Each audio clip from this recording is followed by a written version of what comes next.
In this video, I'm going to show you how to post Pinterest pins in n8n. So in order to do this, we're going to connect n8n, like our Pinterest with n8n to automate this. So open up your n8n, log into your account and click on create workflow on your top right here to get to the setup. And then once you're here, what we're going to do, click on add first step here.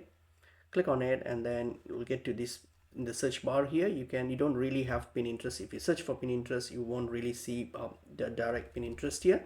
So what we're going to do, you're going to type in HTTP request. Okay, just type in HTTP request, select it, and then once you've selected it here on the method, you're going to choose what you want to do. In this example here, we're going to post pins, right? So you're going to click on post and then plug in the URL that you want, the landing page where you want to post this. So get that in this case your Pinterest page details. So just plug that in here, and then the authentication here, you're going to select how do you want to authenticate it, whether generic or predefined. I'll just put predefined, and then here you can select the credential type. So for example, like Action Network API, so just select that and then select your credentials here.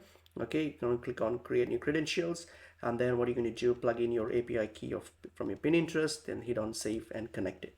Once that's done, and then you're going to set up, you can set up, come back and set up these other parameters here if you want to, so based on your preference. Once that's done, click on execute step.